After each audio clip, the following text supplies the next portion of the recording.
Hi friends, ఆషాఢ మాసంలో వచ్చే తొలి ఏకాదశి రోజున దేవుడికి నైవేద్యంగా రవ్వ కుడుములు పెడితే చాలా మంచిది. ఆ కుడుములు ఎలా ప్రిపేర్ చేసుకోవాలో చూద్దాం. ఫస్ట్ ఒక బౌల్లోకి 3 టేబుల్ స్పూన్ పచ్చెనగపప్పు వేసుకుని వాటర్ వేసి హాఫ్ అన్ అవర్ నానబెట్టుకోవాలి. వేరే ఒక పెన్ స్టవ్ మీద పెట్టుకుని 3 టేబుల్ స్పూన్ నెయ్యి వేసుకుని ఒక గ్లాసు బియ్యపు రవ్వ వేసుకుని గోల్డెన్ కలర్ వచ్చే వరకు ఫ్రై చేసుకుని పక్కన పెట్టుకోవాలి. అదే ప్యాన్లో 1.5 గ్లాస్ వాటర్ వేసుకుని తగినంత ఉప్పు 1 స్పూన్ నెయ్యి వేసుకుని వాటర్ని మరిగించుకోవాలి. వాటర్ మరిగిన తర్వాత ఫ్రై చేసుకున్న రవ్వని వేసుకుని ఉడికించుకోవాలి. ముందుగా నానబెట్టుకున్న పచ్చెనగపప్పు వేసుకొని ఒకసారి కలుపుకొని పైన మూత పెట్టేసి రవ్వని ఉడికించుకోవాలి.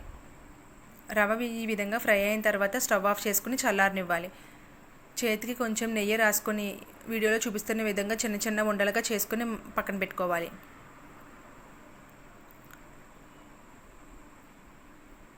ఆ తర్వాత ఒక ఇడ్లీ పాత్రలోకి కొంచెం వాటర్ వేసుకొని మనం రెడీగా చేసుకున్న బాల్స్ని వేసుకుని ఒక 15 మినిట్స్ పాటు ఆవిరి మీద ఉడికించుకోవాలి.